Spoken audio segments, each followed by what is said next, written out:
Okay, so the day has finally come. I've got all the insulation down, I've got everything ready. I've got my tool station here all set up. My previous chop saw actually just gave up the ghost a couple of days ago. So I've purchased this brand new Bosch professional chop saw. We'll see if it's any good. Hopefully it's okay.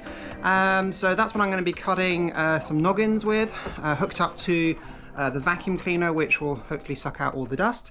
And then down here I have my cutting station for cutting the actual chipboard itself. Unfortunately, I don't have a track saw. Yeah, next job I do, I will definitely get a track saw. Yeah, I've already blown my budget for this renovation on the new chop saw, but the next job I will definitely get a track saw. So down here is where I'm going to be cutting the chipboard lengths with the circular saw here, I guess the first thing I need to do is set up exactly where the joins are going to be.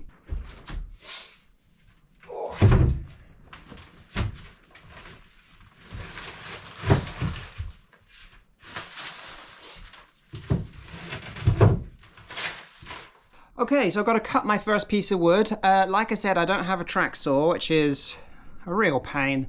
Definitely going to get one for the next job. So, what I've got to do is use this piece of wood as a guide for my circular saw. I'm going to just use the brad nailer to temporarily pin it into the chipboard. And then I've got my huge circular saw here, I call Big Bertha. So that's... I don't have a small circular saw, which is kind of annoying really. So yeah, bit of overkill for this job. And then I've got it on a piece of foam backing board so I don't cut the floor. So let's crack on.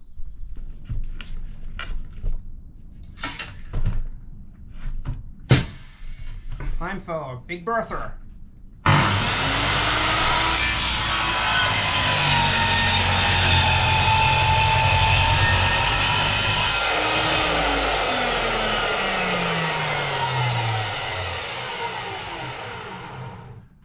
I forgot how loud this is. I need to get my ear defenders. My ears are now ringing. Wow, that's loud. Right. Note to self, go and get ear defenders. So I'm going to go next door to the guest house and go and find some ear defenders before I deafen myself. But anyway, that seems to work quite well. Who needs a track saw? This one moved over. I've got to be so careful not to fall between the cracks here. Quite a bad fall yesterday. Ended up with massive bruise down my leg. Oh. Oh. Okay, so I'm gonna move this one out of the way temporarily.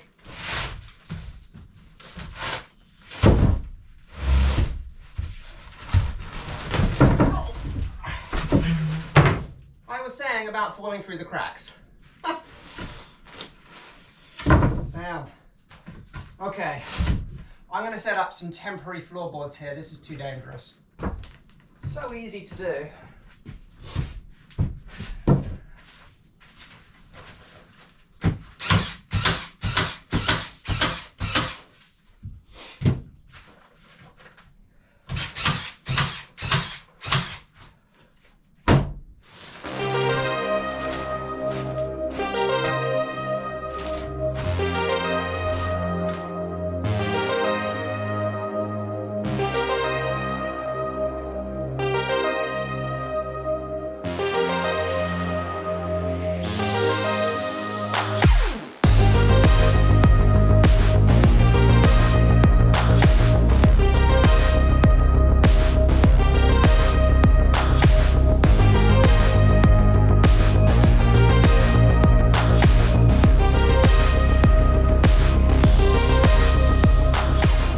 Okay, so I'm about a third of the way. I think I'm done for the day. Wow, this is really tiring. It's taking much longer than I thought it would take, but I've got to stick with it. Yeah, I think I've got into a rhythm now. The glue seems to be really helping. When I just stepped on the floorboards before they were screwed down, it felt really bouncy, but now they're screwed and glued. It's kind of like the glue has locked it all together, and it really feels a lot better. So I'm much more happy with it now. So that's where I'm up to at the moment. The glue, when it's dry with a chisel, just comes off really, really easily. It's like peeling expanding foam off, like cutting expanding foam off. Very, very easy. So it's really good actually that it's coming up between the cracks, because what it means is that it fills any gaps, and especially underneath, because the beams aren't actually going to be straight. They're never going to be 100% straight. They're going to warp or, you know, whatever. So the idea is that the glue will fill any gaps that may be between the boards and the beams, and lock it all together, and it seems to be working really, really well. So I've got to do a little bit of tidying up. Didn't end up using the chop saw for this job, because the noggins I already had some pre-cut from when I put the floor in, and they were going lengthways. But the Big Bertha's station there, circular saw, that's been working well. Lots of dust. It's a very old saw, so it doesn't have a port for a vacuum cleaner, which is kind of annoying really. So I'm just going to go around now and suck up all of the dust, clear up in here, and then grab myself a well-deserved coffee, and then we can start again tomorrow. And hopefully maybe we'll even finish tomorrow. Okay, so it's another day. I found it quite hard going laying this floor. Really kind of gets my back. Putting these heavy boards down, putting the screws in, putting the glue in. So I got about a third of the way and then I stopped. And what I've been doing is each morning, just after breakfast, I put a couple of hours in, or about an hour and a half in, and just laid one row of boards. That's what I've been doing each morning. This morning, haven't got much left to do. So the aim is to finish everything off this morning. Yeah, that's what's on the card today. So let me show you what I've been doing. So let me just bring the camera around. You can see I've laid the floor all the way along, and I've just been putting the boards directly over the beams. Anywhere where a board joins, I put a noggin in. So every board join actually has a noggin. Obviously the joins going lengthways don't have noggins going this way, which has been fine. And this side of the room, it feels a tiny, only a very, very, very, I can feel a very, very slight give in the floor, like a little tiny, tiny, tiny bounce, which is fine for this side of the room. So the way I'm doing it is this side of the room is all going to be storage. There's going to be a big shelving system all the way along here. All the stuff that's currently in storage in my attic, in what was the boiler room in the house, which is going to be the main solar plant room. That's full of just junk at the moment, and tools and bits and pieces for the garden and everything. So I'm going to be putting shelving units up here, putting all that stuff in the shelving units, all my power tools, all the hand tools, everything from the house renovation which we've just done. We've got loads of paint left over, all sorts of stuff. So that's all going to go in racking along here. So I don't really care if the floor's a little bit bouncy. However, on this side of the room, what I'm planning on doing is, this is going to be the workshop side of the room. So I'm going to have a counter along here with a vise, maybe a bench grinder. In this corner, I'm going to have a desk, which is where I'm going to be doing my product demonstrations for the YouTube channel, building batteries. So in essence, this part of the room is going to be the high traffic area, where you walk up and down. So I really didn't want this area to be bouncy. I wanted this section of the floor to be completely rock solid. So what I've been doing is I've been putting noggins in between the beams on every single board joint. So on the left hand side, on the right hand side, there are noggins. And obviously in between, I always make sure that there's a noggin underneath. If you can see here, the board didn't quite land on a beam, so then I put another noggin here, but there's also a support piece in here. I was running out of wood yesterday. I used all the scrap wood I could find on site. So there's a few exceptions, like at the very, very end here, it's a very short board. I didn't put a noggin there, but obviously there's a noggin here, but not here. I missed one out here, but there is one here. I've just been to the wood yard. Myself and Dave went yesterday and got some more timber. So I've got now enough to put a row of noggins all the way along here to support the next row, because this is the most critical area. This is going to be the most high traffic area, and this is totally solid. You can no bounce in it at all. It's completely locked together. Also, this glue, this agar glue, is fantastic stuff. I would highly recommend it. Putting this glue down has just locked the whole floor together. No squeaking, no movement really. So where I put the noggins in, no movement at all. It's absolutely fantastic. Now the great thing is it does come off really easily. Let me show you. So it bubbles up when it's dry, but it's very easy to get off. I'm using a chisel. It has the same consistency as expanding foam. So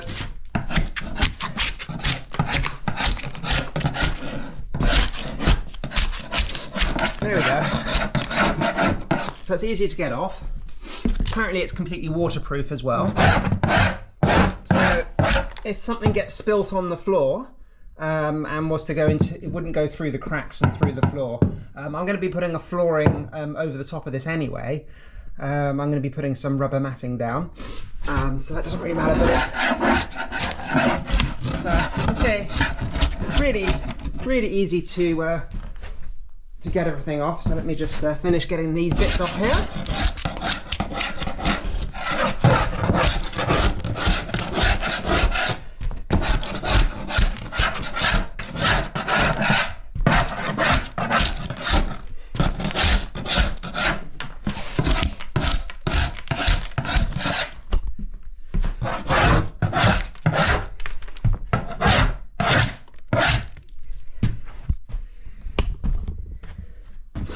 And the other thing I have to be watchful of, because I'm not doing this all at once, I put these in yesterday, so obviously we've got a little bit of this foam in the joint, so I just need to knock those out. And then what I normally do in the morning is I just scrape that out. It's a bit difficult doing this with one hand with the camera, but I'll set the camera up on the tripod in a minute. This wood is tongue and groove.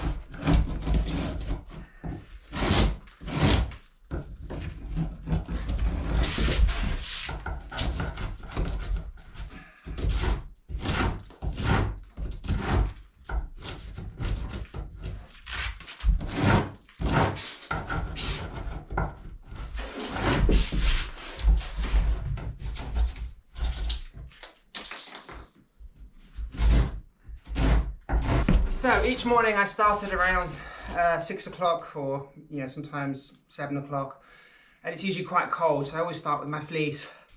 After I've done about 10 minutes work, I'm too hot and I have to take my fleece off, so fleece off time, I think. Okay, so the first thing I'm doing is just marking off where the boards are going to end. I'm going to do this on every joint. The reason I'm doing this is for two things. I'm going to be putting noggins in between here to support this row. And the other thing is, when I put my glue, I'm only going to glue up to the line. I don't want to glue further, otherwise it can get a bit messy stepping on it, and maybe I'll complete that second row after lunch or something, I'm not sure, and then it would dry.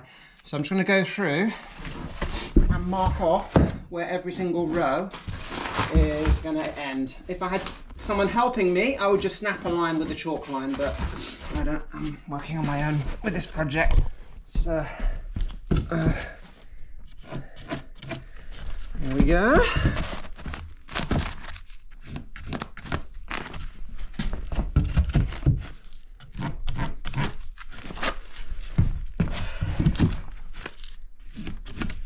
Okay, so the first noggin I'm going to put here, I'm not bothering with here because it's such a short span and it's very close to the wall, so I'm sure that's going to be fine. So the first noggin is going to be here. Let me just get the tape measure right. And it's 56.2. Okay, so the first thing I'm going to do is chop the end off. This is the factory edge, very rough and it's not quite straight, so cut that off and then measure from there.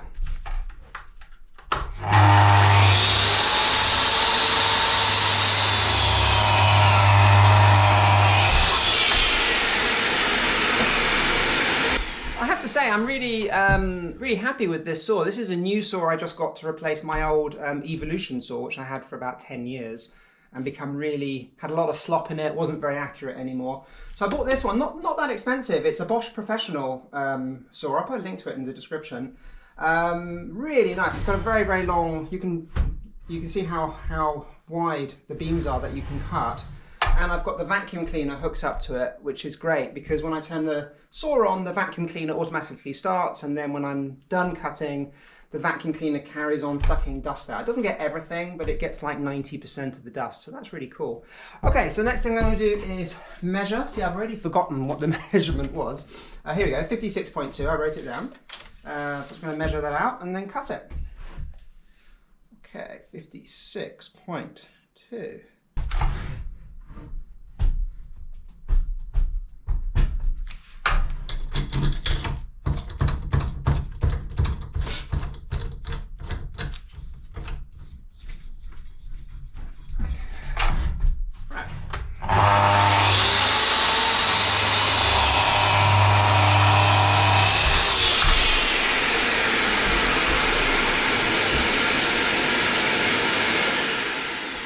There you go, vacuum cleaner cuts off, and let's go and see if it fits.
With the... Oh yeah, I mean, that's just as easy. I think it's easier that way actually. It's less wavy. Let's There you are. That was how you had it the first time round.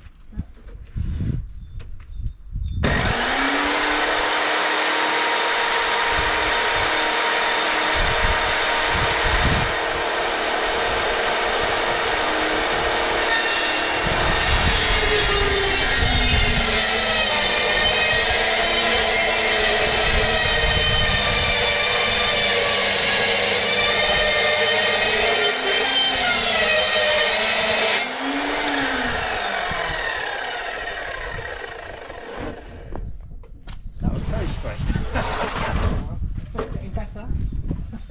Oh, you know there's 20 to do. No, that's it. The final cut. Oh, the final board. So it's going to mark this one out.